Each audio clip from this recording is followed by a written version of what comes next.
Ever dream of living in high-cost areas but realize that you can't afford it? A man from San Francisco has figured it out. Well, sort of.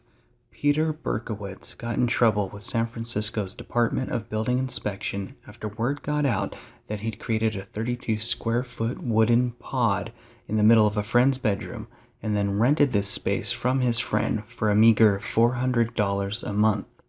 The Department of Building Inspection has considered this highly flammable pod an obvious concern. But to Peter Berkowitz, this is the most amazing thing ever. So this is my bedroom. As you probably noticed, it's a pod. The door slides right open. And inside is pretty much just my bed. The desk, it folds up. And then I've also been keeping my clothes back here. I kind of have some storage back there and underneath.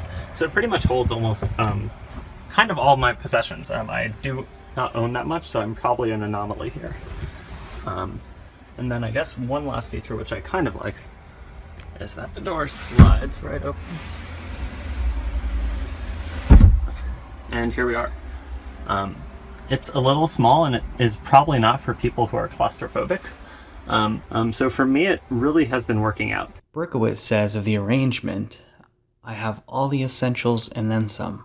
Privacy, a comfortable place to work due to a fold-down desk, perfect light for reading, and a tastefully calm place to be in."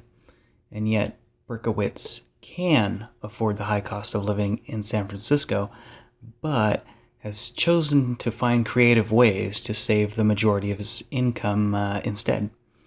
Peter Berkowitz has something in common with a 23-year-old named Brandon, who refuses to give his last name.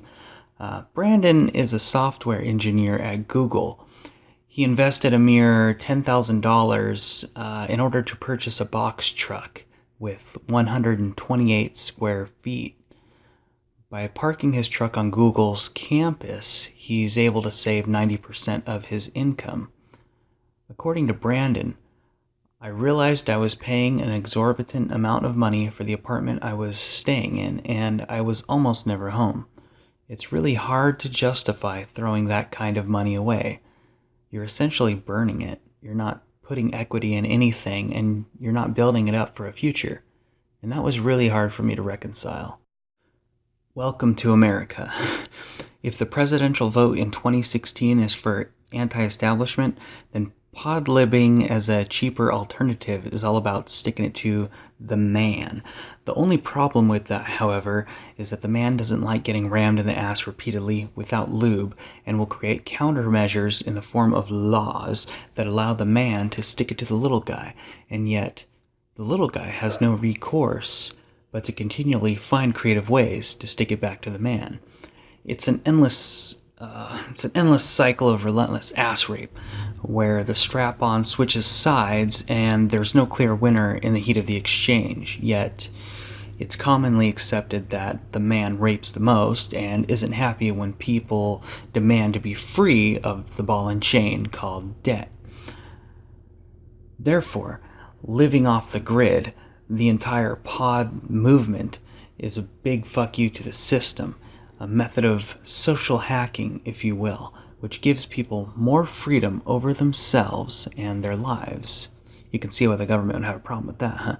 So, if you have a closet, rent it out. A storage room, rent it out. A garage, rent it out. 25% of a living room area covered by curtains, rent it out. And stick it to the man.